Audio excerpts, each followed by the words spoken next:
Yesterday, I put out a video asking the question, what is a bank? That post was prompted by a letter that Senator Elizabeth Warren sent to the Office of Comptroller of Currency, the OCC, demanding answers as to why the OCC had approved 9 trust charters to crypto firms. She pushes back and says that these trust charters are basically giving these crypto firms a green light to act as banks without having to go through the full regulatory compliance that is required for a bank charter. Well, this story got some legs last night, and there was a response that was posted by the CEO of BitGo. And the CEO of BitGo, Mike Belshi, basically pushed back on Warren and said that you're wrong. These crypto firms are actually more stable than banks because they don't hold money in fractional reserve deposits. They actually hold customer funds in segregated accounts that are bankruptcy protected.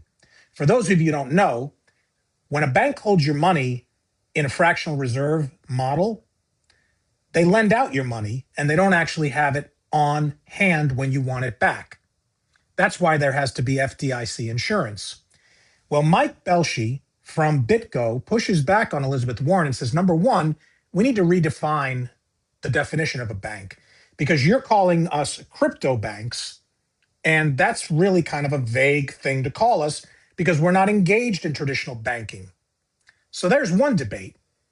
And to make this even more convoluted, the White House issued an executive order where Trump is instructing the Fed and the OCC to re-examine whether these crypto banks, these trust charter banks, whether they should be granted full access to FedWire. FedWire is something that's reserved to banks.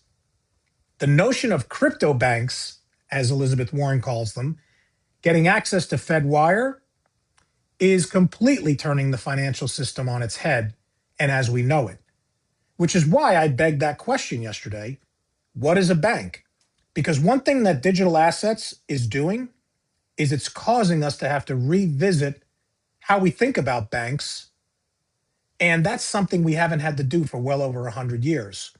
Now, regardless of how this whole thing gets resolved between the quote crypto banks and Elizabeth Warren and the OCC and the White House's executive order directing the OCC to re-examine all of this, I do know one thing.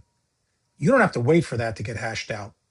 Because under the Genius Act, when it goes live and we have fully regulated stablecoins,